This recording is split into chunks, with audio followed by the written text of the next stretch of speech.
Siap ya. Yang kita uji tesisnya Ki Iman. Betul. Dengerin dulu. Kan dia yang nantang, kita yang reaksi. Ki Iman, kalau ini di wakil, diam saudara. Taruh dulu. Iya. Kasih dong. Kasih dulu. Ya, udah tenang. Kasih. Ya. Tenang. Ya. Kasih Tenang. kesempatan dulu. Iya. Assalamualaikum warahmatullahi wabarakatuh. Bismillah, alhamdulillah, wassalatu wassalamu ala rasulillah Muhammad ibni Abdullah wa ala alihi wassabiya mawala amma ba'd.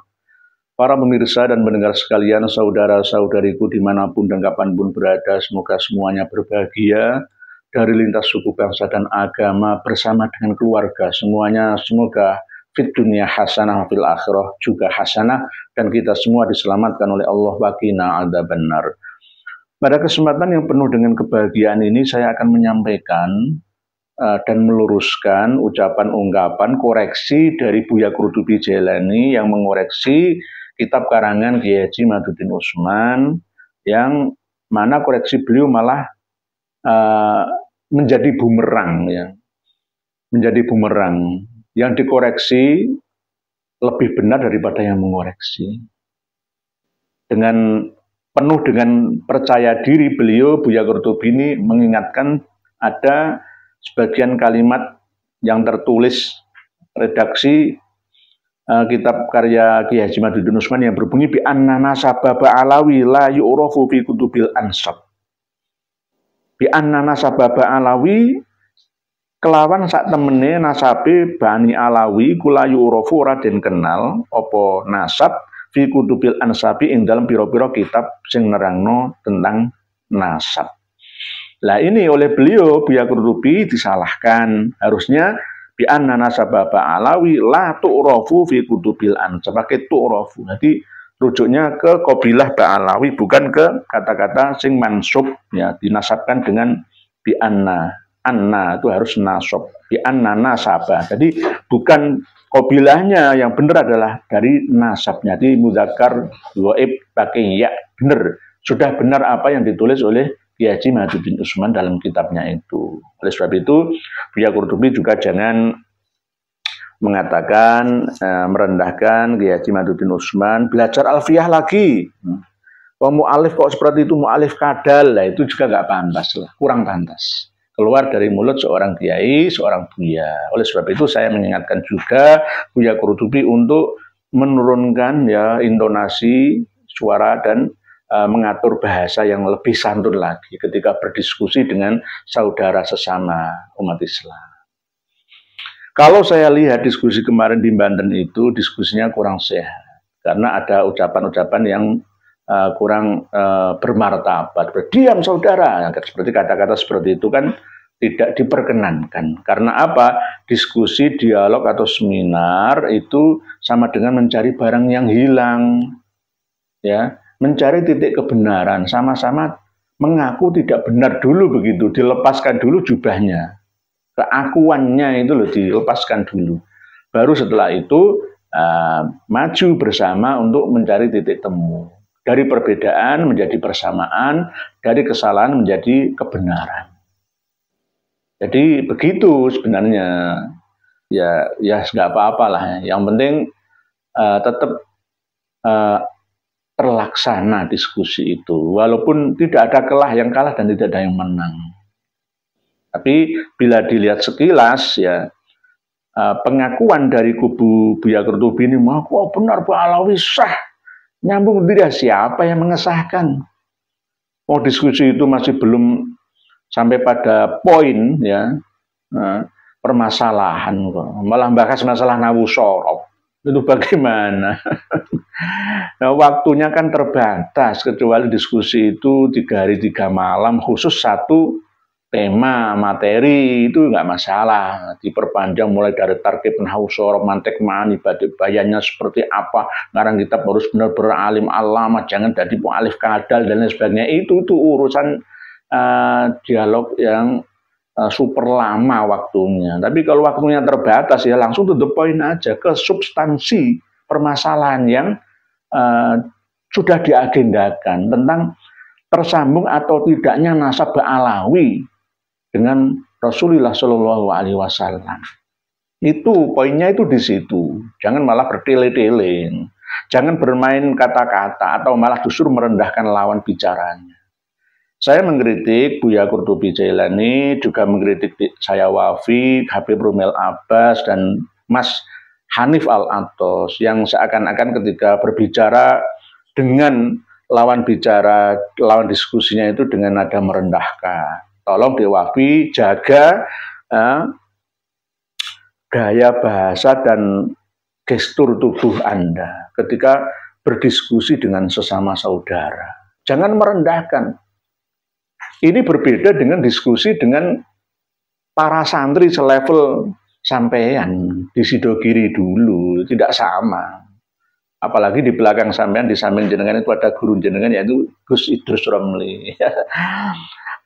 Inilah yang istilahnya dialog atau diskusi yang tidak seimbang. Tidak seimbang. Tolong insya Allah di pertemuan yang akan datang, jika diadakan lagi, tidak harus di Banten, tidak harus di Cirebon, mungkin bisa di Jawa Timur, ya. Mari kita berdiskusi secara sehat. Jangan ada kata-kata yang kotor dan merendahkan. Harus dengan menggunakan kata-kata yang santun. Jangan diam saudara. Itu sudah tidak sehat lagi diskusi tersebut. Bedah buku, bedah kitab nasab karya Kiai Haji Maduddin Usman. Harusnya juga fokus ke materi, substansi, isi daripada yang dibahasnya. Toh misalkan merembet sedikit masalah ilmu nahwu syorob, ya nggak masalah, tapi jangan diperpanjang. Seharusnya moderator ya lebih adil. Adik saya tuh bagus, Imam Ibrahim harus lebih adil, tidak memihak kubu satu sama lain. Para pemirsa dan pendengar sekalian rahimakumullah, ini nasihat saya. Karena apa? Buya Qurtubi Jailani juga seorang yang alim, seorang yang alama. Namun namanya manusia tidak terlepas dari salah dan lupa. Mungkin beliau juga sabukul lisan, atau karena saking semangatnya ya, saking ada dasar emosinya ya, akhirnya lupa. Kritik yang dikritik malah benar kitabnya daripada yang mengkritik. Jangan menuduh mu'alif kadal atau kandang kebu atau apa, itu jangan. Sekali lagi, diskusi dengan santun, bersaudara. Namanya silaturahmi, bukan musuhan. Mencari titik kebenaran. Tidak ada yang paling benar. Toh semuanya sudah ada yang membawa data referensi kitab-kitabnya, ya. Tapi tetap jika dipertemukan, ya didiskusikan, ya ada yang mana lebih unggul dan mana yang marjuh, ada yang rojih, ada yang marjuh. Yang dibawa oleh Buya Qurtubi Jailani itu ada sekitar ya 60-80 kitab. Lah kitab apa saja saya nggak tahu. Itu kelihatannya ada kitab nahwu syorob, ada kitab tafsir, ada kitab hadis, ada kitab sejarah, ada kitab nasab campuran. Jadi saya nggak percaya itu kita nasab semua. Ya, jangan difokuskan dulu ke kitab fikih loh ya. Kitab nasab dulu. Ya, nanti insya Allah semua akan bisa menyadari bahwa ternyata memang Ubaidillah bin Ahmad Al-Abah itu tidak ditemukan dalam jangka waktu yang lama. Menurut saya 650 tahun. Menurut Kiai Haji Maduddin Usman 550 tahun. Menurut pakar ya Yaman itu justru antara 700 tahunan. Karena sejarah yang berseliweran berbeda-beda penentuan ya tentang kapan Imam Ahmad Al-Abah itu datang sampai ke Hadramaut Yaman. Ada yang mengatakan bahwa dari Bani Ahdal, Bani Kudaimi yang sama-sama hijrah dari Irak menuju ke Yaman itu mengatakan bahwa tahun 540 itu kedatangannya Imam Ahmad Al-Abah di Yaman, bukan 319 Hijriah. Nah inilah yang terjadi, simpang siur. Bahkan ada yang mengatakan sejarah dari Non Ba'alawi itu yang mengatakan didukung lagi dalam kitab Tuhfatuz Zaman ya, bahwa Imam Ahmad Al-Abah itu tidak sampai ke Yaman, sudah meninggal dunia di perjalanan. Lalu dimakamkan juga di Najaf, bukan di Husaisah. Ada yang mengatakan seperti itu. Ini masih saya teliti lagi. Saya juga sudah punya kitabnya Tuhfatuz Zaman itu. Tapi ada mu'arrikh atau ahli sejarah yang dari selain golongan Ba'alawi yang mengatakan seperti itu. Mengatakan seperti itu. Jadi masih simpang siur. Dan bahkan jika kita tilik kitab-kitab yang pas pada waktu sejarah primer ya, adanya kaum Ba'alawi di Yaman, ini ditulis oleh seorang penguasa Yaman, dinasti Rasuli, raja penguasa yang ketiga dari dinasti Rasuli. Pada tahun 696 Hijriah itu sudah mencatat semua. Sama seperti kalau Inggris, Thomas Stamford Raffles datang ke Indonesia tahun 1811 sampai 1816. Berada di Jawa, Indonesia itu mengarang buku ini, The History of Java. Ini sama dengan kitab ini, Taraful Ashab fi Ma'rifatil Ansab, sama. Mencatat semua, mensensus semua keturunan Hasan dan Husain yang ada di Yaman, di Hadramaut, di Tarim, semua sudah disensus semua. Dan Ba'alawi ini tidak tercantum di dalam kitab ini, nggak ada. Nggak ada. 696 Hijriah. Padahal tahun itu, tahun segitu, keturunan Ba'alawi itu sudah ribuan, sudah banyak. Jadi antara The History of Java dengan Taraful Ashab fi Ma'rifatil Ansab ini hampir sama. Sensus data pada waktu itu. 5 tahun Thomas Stamford Raffles dari Inggris berkuasa di Nusantara, mampu mengarang buku ini. Termasuk mensensus juga penduduk Indonesia Jawa khususnya. Dari kabupaten per kabupaten itu tahu semua berapa jumlah penduduknya. Dan bahkan yang dari Arab itu cuma sedikit. Dari Ba'alawi belum datang. Wong ini sebelum Perang Diponegoro kok, 1811. Perang Diponegoro 1825 sampai 1830. Ini berakhir jabatan beliau di Nusantara Indonesia Jawa 1816. Mampu mengarang kitab ini, ada sensus semua ya, sama seperti kitab Taraful Ashab ini. Dan alhamdulillah saya juga baru datang tadi 4 kitab baru dari Lebanon ya, tentang sejarah dan nasab. Dan sudah saya pelajari semua, ya ternyata memang benar Ubaidillah itu ya tidak sahih ya, nyambung nasabnya sampai Imam Ahmad Al-Abbah. Jadi waktu dialog atau diskusi di Banten kemarin itu, tolong diwafi, jangan merendahkan lawan bicara. Ya.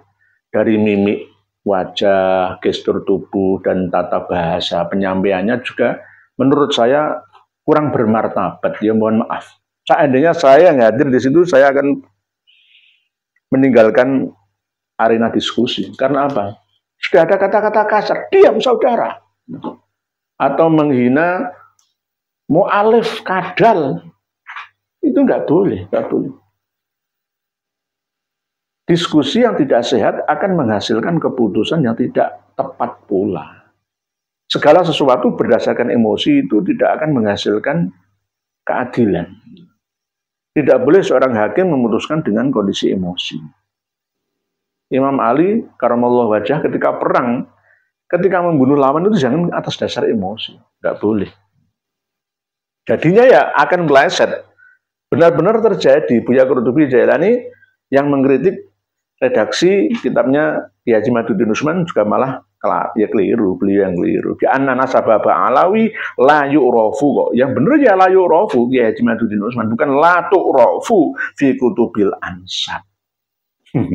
Jadi ya inilah oleh sebab itu saya mohon kepada Buya Qurtubi Jailani untuk mengakui kesalahan, untuk meminta maaf ya, meluruskan bahwa ternyata tidak ada manusia yang sempurna. Al-insanu mahallul khata' wan nisyan, manusia itu tempat salah dan lupa. Semuanya. Saya juga begitu. Jadi tidak terkecuali Buya Qurtubi Jailani. Begitu juga Dek Wafi. Yo banyak kekurangannya. Gus Idrus Romli juga banyak kekurangannya. Jangan merasa saya yang paling, tidak ada sekarang. Semuanya sama. Ya, semuanya sama. Begitu juga Dek Hanif Al-Attas ya. Juga jangan merasa paling benar. Menggiring opini publik seakan-akan memenangkan diskusi atau debat terbuka itu. Saya ingat pada waktu Kerajaan Singosari dengan Prabu Kertanegara ketika ada ekspedisi Pamalayu, semua tentara itu keluar dari keraton, dari kerajaan, dikirim ke Sumatera, ke Malaka, ya, ke Baruna. Jadi akhirnya kosong. Lalu akhirnya Kerajaan Singosari dikudeta oleh Jayakatuang atau Jayakatong, Bupati Kediri, pindahan dari Nguruan atau Ngurawan, Madiun. Akhirnya ya Prabu Kertanegara ya dibunuh, dia kalah karena tidak didukung oleh tentara-tentara yang kuat. Semua tentara yang kuat itu keluar dari sarangnya. Ya sama seperti yang terjadi kemarin ya, semuanya jangan sampai keluar untuk mengikuti diskusi seminar di UIN Syarif Hidayatullah dan di Banten Kesultanan itu. Ya ada yang tidak keluar dari sarang ya, sama seperti saya ini. Mungkin demikian yang dapat saya sampaikan. Wallahu a'lam bishawab. Akhirul kalam. Wassalamualaikum warahmatullahi wabarakatuh.